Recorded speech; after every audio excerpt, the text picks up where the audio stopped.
And he asked me when I graduated high school, and it was kind of a sad moment. He said, "Do you feel like I missed a lot?" And I said, "Dad, no, what are you talking about? You were at all the important things."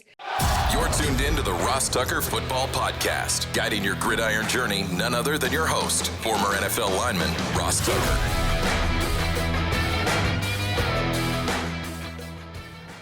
Oh, yeah, it is.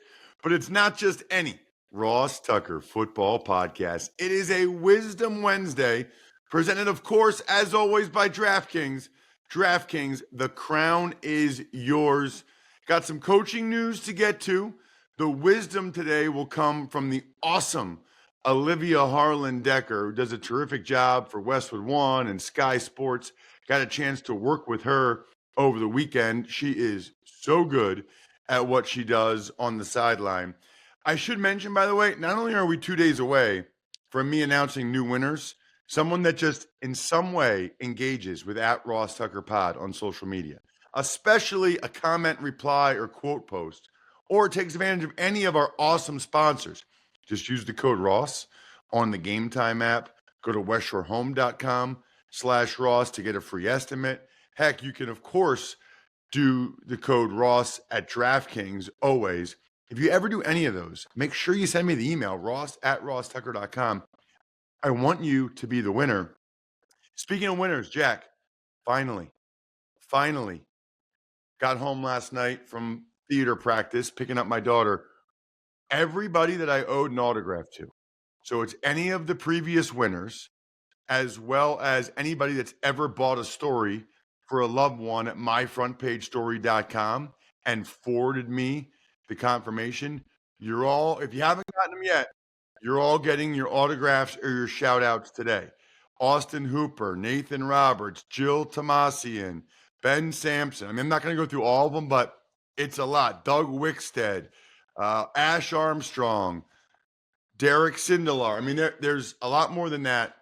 It's hard for me to get to those. We just did it last night. We just banged them out last night. You're all getting press passes. But I'm going to have some new winners on Friday. So make sure you send me those emails, ross@rosstucker.com. Let's start with Olivia. She's awesome. She's presented by Labatt Blue Light, which you should drink with friends and family. Live life to the power of, boy, heck, it works for Bills fans. Those are some of the happiest people in the world.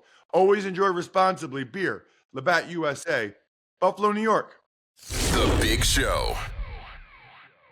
Well, I had a chance to work with her for, I don't know, at least the second year in a row. Maybe it's been more than that on Saturday in Kansas City, which was absolutely phenomenal, especially because it was the second year in a row where she was on the frigid sideline and I wasn't. I'm talking about the wonderful Olivia Harlan Dekker. Check her out on social media at Olivia Harlan Dekker, except for X.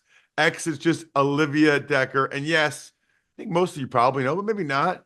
Olivia Harlan Dekker, her father is Kevin Harlan. So second year in a row that I got to work with two Harlans at the same time, which is so cool as a girl dad. Olivia, thank you so much for coming on the show. I really appreciate it. Thanks so much for having me. We were laughing on the field pregame at Arrowhead. We got to say hello really quickly. But other than that, that's the only time I saw you, despite being on air together for over 3 hours. I know. Isn't it funny how it works out like that Yeah, sometimes? Where I felt like I talked to you more on the air than I right. did off the air. You are a good sport, though. I was able to introduce you to a friend of mine, Bo Yeah. Allen, who I guess knows your husband and was looking forward to getting a chance to meet you. Yeah, and I've just got to tell you too, listening to you and my dad on that call, and I've thought this year's past, but especially this weekend, you do something that loosens him up in the booth so much. Like he was sick as a dog. He was really sick. I'm sure he told you that. And I didn't hear him so elated and having so much fun until you got in the booth. So he loves working with you, and I can hear it in the broadcast. He just loosens up because you have such a natural presence. You make the game so like digestible and it feels really personal, but it sounds like you're like talking to someone at a sports bar or sitting with your buddy on the couch watching a game. So I love hearing you call games and I love the way you kind of loosen my dad up. Wow, that is a huge compliment. Means more than you know. And what's funny to me about it too is because your dad was under the weather a little bit, I ended up taking some of the reads, I some know. which are commercials. And then I started trying to make them fun, Right. and oh, no, he started it with when he said he should have taken the vaccine Yeah, for right. the one company. I thought you guys were off air when he said that, by the way, because I thought, no way would he just say that on air. No, the one that made me laugh was like the whole body deodorant. And he said, who doesn't need that? And I was like, So I want to actually start there. And this is, by the way, a little bit self-serving because I have two daughters. yeah, Okay. And I will say your dad has a more rigorous schedule than I do, especially because, doing basketball and other things. But I am always curious what my daughters really think of like me being away every weekend, for 6 months basically. So I guess I'm curious, what was it like having a dad grow up as a broadcaster? Give me kind of the pros and cons, and be honest, like hit me with it. well, so I'm one of four kids. So picture that with four kids. My mom was a stay-at-home mom, and man, she just, she was mom and dad for a good bit of the week, most of the year. Now, my dad's always had summers off. He's had offers to do MLB and he loves baseball, but he always turned that down because then he'd be working all year and way more. So yeah, he's just college basketball, NBA, and NFL, and that keeps him busy for about 10 months of the year. And he asked me when I graduated high school, and it was kind of a sad moment. He said, "Do you feel like I missed a lot?" I said, Dad, no, what are you talking about? You were at all the important things. And he's one of those people, and I'm sure you've gotten this vibe from working with him. Like, he's so present and genuine. And when he is somewhere, he's really there. Like, I don't picture him working much at home. And I know clearly, especially now that I'm in the industry, all that game prep he's been doing like late at night when we went to bed or got up really early or crams it all in on the flight. So when he's home, he is so home. And especially now in the business, I understand the great sacrifices he did and jumped through hoops to get home to Kansas City. Truly, sometimes to have lunch with my mom and then go right back to the airport. And you've been to the Kansas City airport now. It's amazing. It was not a couple of years ago, right? And I just can't imagine how he was making that travel work. So now I'm a parent myself, and I've been on the road almost 2 weeks, and I'm dying to get home to my kid. And it's history kind of repeating itself where you just have this guilt. Everyone will tell you don't. Everyone will say, "Oh, you're setting a great example," but you do. You have this feeling like, man, I should be home. And Ross, you did it the other night. You got home right after the game to make it to, what was it, a volleyball or softball game? Volleyball Sunday Yeah. morning, yeah. See, and your girls will remember that, I promise. Yep, and I was able to be home with them and go out to dinner Friday night. It's funny, it's amazing when you're in this position how any extra family time you feel like is a win. You feel like it's bonus, especially this time of year, especially since, towards the end of football season for me, especially now for me, I can see the light at the end of the tunnel, Yeah. right? Like I already know what I'm doing the weekend after the Super Bowl with my family, and we do it every year. We go skiing out west, and like I can't wait. So it's funny though, because it was several years ago, I think, I asked your dad for advice. Yeah. And he said, you know, when you're home, be present and be there and be locked in and make sure it's actually quality time, when you're home.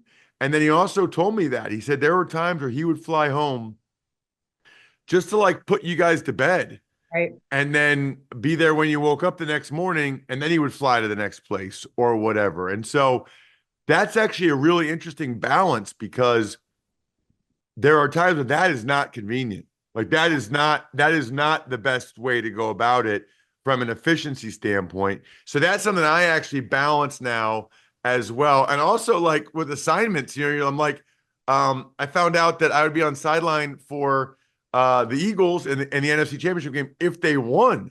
So and if they lost, I didn't know if I was going to be in Kansas City or LA.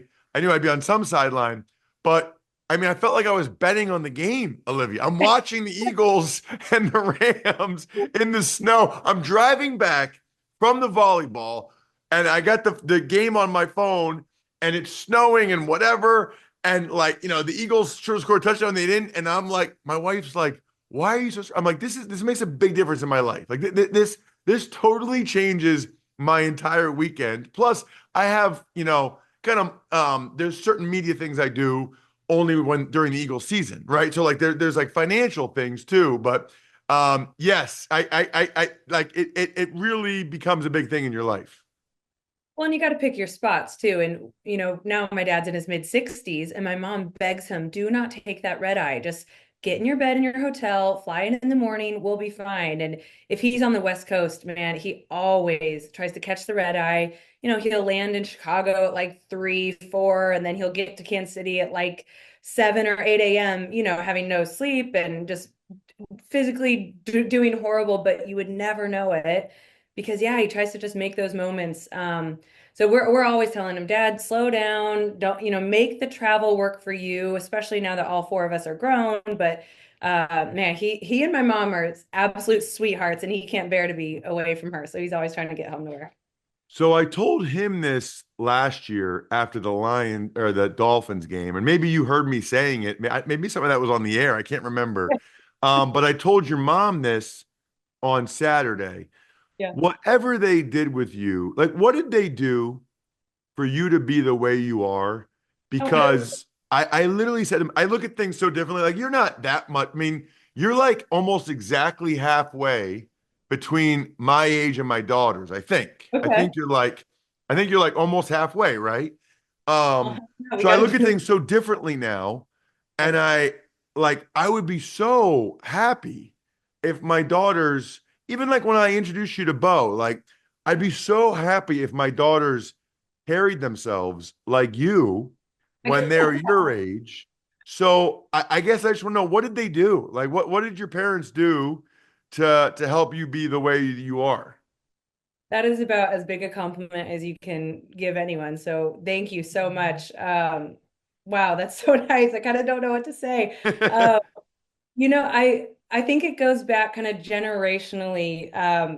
And my mom and her family is amazing too, but for the sake of like the sports conversation, I'll stick on my dad's side because his dad was the president of the Packers for 20 years and, very successful in the NFL. And so it kind of starts with watching him, how he carried himself, how he talked to people, the way he navigated. He could be talking to Jerry Jones or an elevator attendant at Lambeau the exact same way.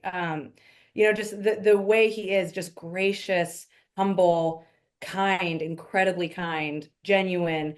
All of those qualities are in my dad too. So then you just try to copy and paste, right? Like you grow up and you just watch the way the people you respect most treat people, the way they conduct their business. Um, and I think there's maybe something about like just Midwest nice or something. And maybe that's like imprinted on me. Like if you were to meet my grandpa, you would just say, okay, that is like the most Midwestern man I've ever met, the most like Green Bay, Wisconsin man ever. And yeah, there's just something about that. So watching how those two, with so much success, have carried themselves, I don't think I could act any other way. So how and when did you decide to be a broadcaster yourself? Gosh, like forever ago. I think I started doing like on-air reps when I was like 14, 15. Um, Wow. I was in high school and I was really ambitious and I thought I wanted to go into news journalism. And mostly to kind of buck the trend that my family was in. Like, hey, everyone's in sports, not just my grandpa and dad, my uncle's a successful agent with all these coaches. And I'm just like, it's so expected. And so I thought, okay, I'm going to go news. That's serious. That's important, right? Then I interned at a local news station. I was like, oh, no, no way. It's pretty bleak. I have a lot of respect for people in local news because one, that like if it bleeds, it leads, right? You're kind of always chasing a bad story, which is just weighs on you. And then if you're in a smaller market, especially, you're just digging for anything. And I did my internships in Green Bay, Wisconsin, at an NBC affiliate. And I'm like, oh my God, well, there's, a bratwurst festival, it's going on. Maybe we could cover that. And you're just scraping the barrel. And what I love about sports is the game's the story.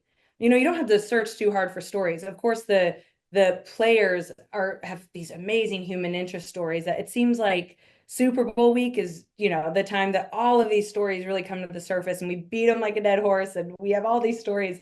But I just felt like you didn't have to, you know, like almost make something seem bigger than it is because it's so big. The game's so big. These people are so big, the stories. And for the most part, they're really happy stories. They're really inspiring and cool and courageous and overcoming struggle and bonding together and teamwork. So it's just these great themes that we get to tell over and over. So yeah, I won Miss Kansas Teen USA when I was a sophomore in high school, and I started doing like public speaking through that, through having the title for a year. You have the title, and so I'd go on, local news, or I'd like speak at an event or something. So I started just getting comfortable. And I really do credit that experience to kind of pushing me at 15 years old to kind of act like an adult and handle myself like one and learn how to communicate effectively. And from there, just interning. I went to University of Georgia. They have a great journalism school.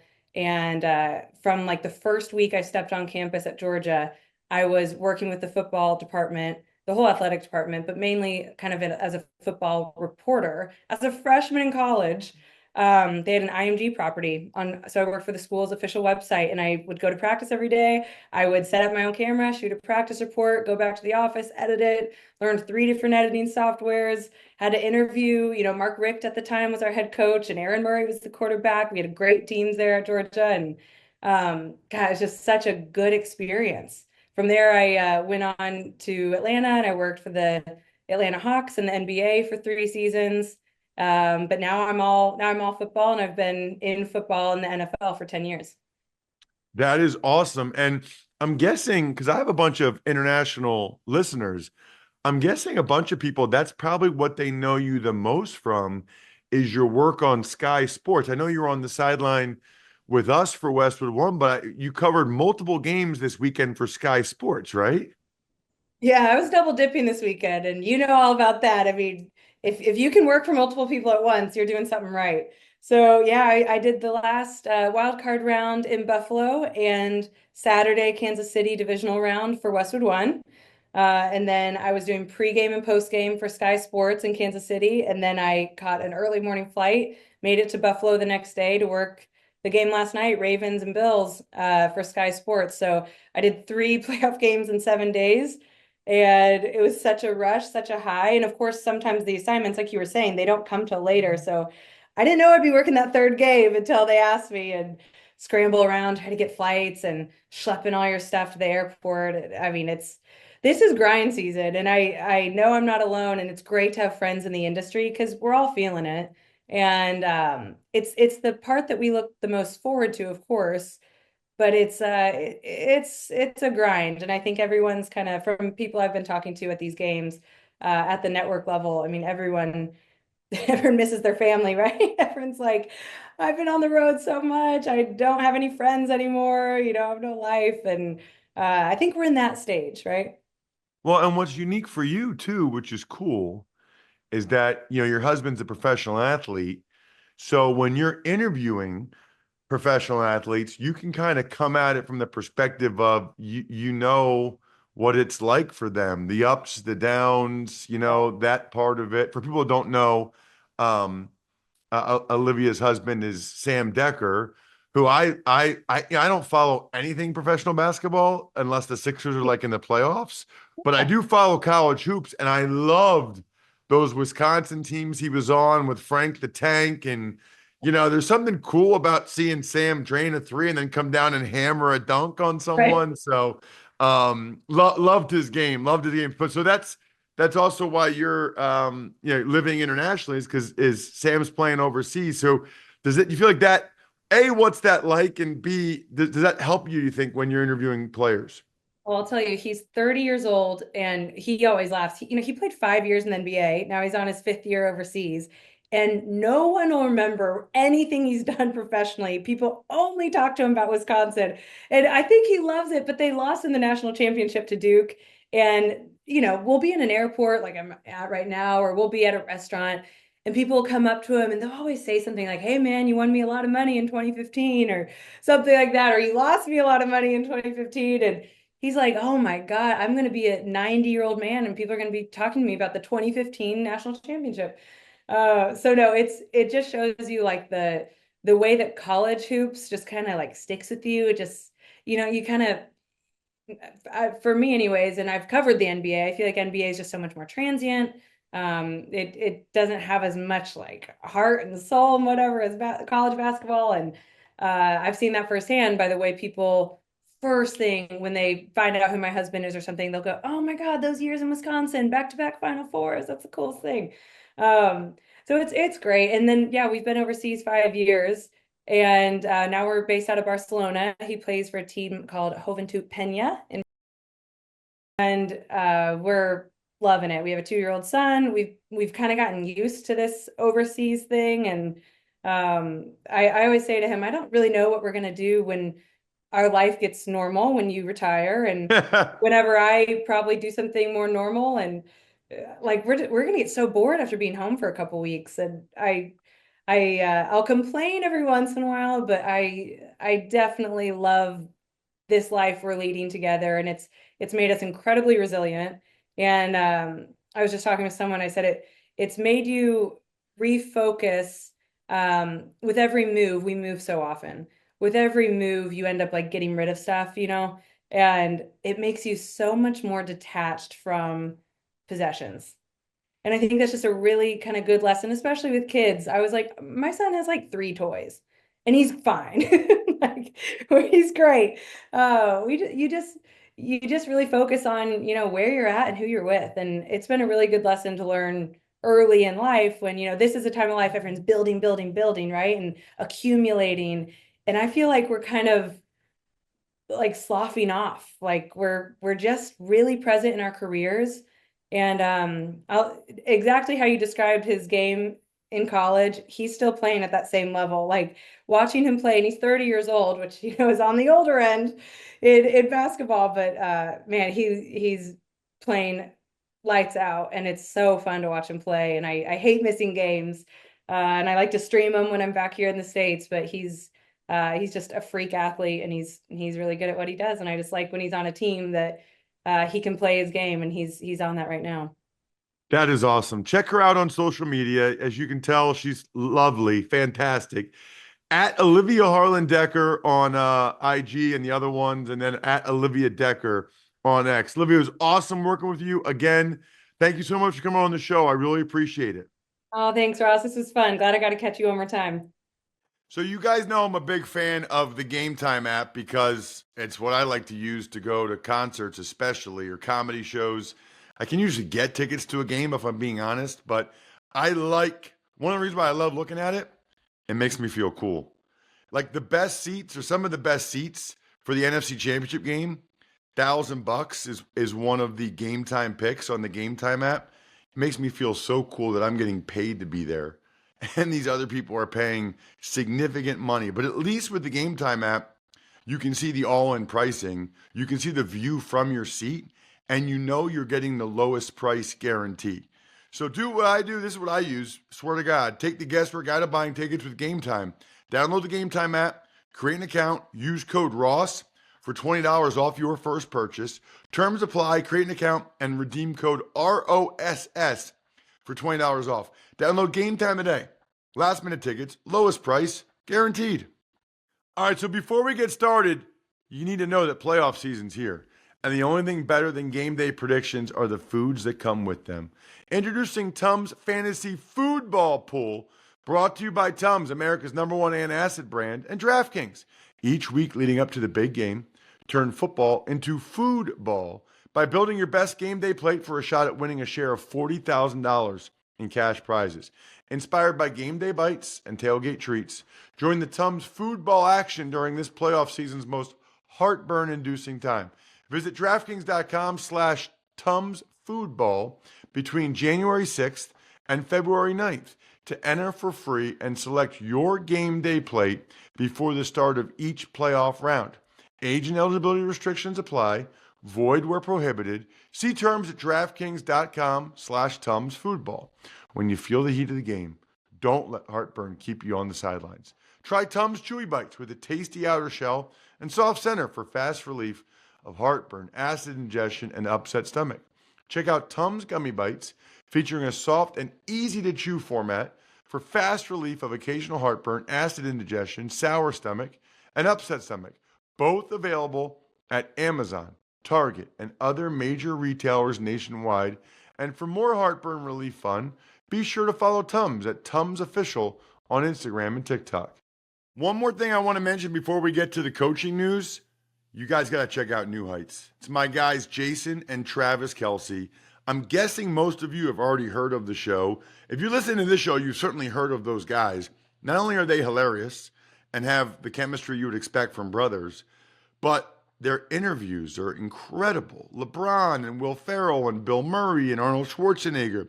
Listen and watch New Heights wherever you get your podcasts. If you want to skip the ads, catch new episodes early, and unlock access to exclusive episodes of the show, join Wondery Plus in the Wondery app, Apple Podcasts, or Spotify. Tuck's Takes. All right, Ross, some news that was in the works for a little bit. The Vikings, they agreed to a contract extension with their head coach, Kevin O'Connell. Not much of a surprise here. He's a fantastic coach. He's done a wonderful job. He was going to go into the last year of his deal. This is exactly when he should have gotten an extension. I don't know what the big to-do was about. There wasn't that much of a rush on the Vikings end. His agent got a little impatient, and I know a lot of people in Minnesota are not happy with the agent leaking the day of that Lions-Vikings game that, maybe he could be a trade candidate. I know the agent was trying to get leverage, but boy, he was going to get the contract anyway. I don't know if that was necessary. And a Labatt take has come to fruition. The Patriots, they're hiring Josh McDaniels for his third stint as offense coordinator in New England. How about that? I kind of called that one. Makes sense, because my biggest concern with Drake May was that there was going to be a constant new coordinator, constantly new offenses, because if he had a lot of success, they'd go ahead and they would poach that OC. I don't think anybody's poaching Josh McDaniels anytime soon. Let's do a quick email, Jack. Ever wanted to ask an NFL player a question? Well, here's your chance. It's time to Ask Ross. All right, this is from Mike Kinney. His question is, can you explain the point of the 53-man roster if you're only allowed to suit up 48? If the NFL is looking after player safety, why force healthy players to sit out when it could help prevent injuries, or at least help when other players get hurt? Really good question, Mike. As a reminder, if you ever take advantage of any of our sponsors, forward it to me, ross@rosstucker.com, and you'll go to the top of the list for responding to questions, because I'm going to get to a lot of them this offseason. I love responding to your questions. They're awesome. So now I think actually 48 can suit up, I believe. Mike, the answer, it's a little bit outdated, but the answer is, if one team has 5 or 6 guys hurt, they can't play, and the other team doesn't, they believe it's a competitive disadvantage for one team to be able to dress 53 guys and the other team to only be able to dress 47, 48. And so that's the reason for the inactive list. Good question. Really good question. So you already know that Smirnoff is the official vodka partner of the NFL and Super Bowl 59, because I've been telling you all season. What I like about Smirnoff is that you can get the world's #1 vodka without breaking the bank. Very affordable. This feeling is what the folks at Smirnoff call Smirnoff Extraordinary. They actually partnered with Complex, letting fans get their hands on some amazing items, handpicked by celebrities, including NFL legend, Super Bowl champ Vernon Davis, for just $12.99, just like a bottle of Smirnoff. Head on over to SmirnoffDrops.com to check out upcoming drops and check out these Smirnoff Extraordinary items. Go quick, they're not going to last long. Please drink responsibly, by the way. Smirnoff number 21 vodka, distilled from grain, 40% alcohol by volume. Smirnoff Company, New York, New York. Pricing is at the sole discretion of the retailer. May vary by state. Please not share with anyone under legal drinking age. Other than that, I think we're done here. Thanks Thanks for tuning in to the Ross Tucker Football Podcast. Make sure to also check out Even Money, Fantasy Feast, and College Draft, all on the DraftKings Network on Samsung TV Plus, YouTube, or subscribe to the podcast on your favorite platform. Shout out myfrontpagestory.com. I said earlier in the show, if you get a story for a loved one, which you should, it's the best gift I'm aware of to tell someone how you really feel about them. Make sure you send it to me, ross@rosstucker.com, because that's an automatic signed press pass or card or whatever you want. ross@rosstucker.com if you get someone a story at myfrontpagestory.com. Love backofficescheduler.com, humanheadnyc.com, Sporticulture, Pizza Boy Brewing.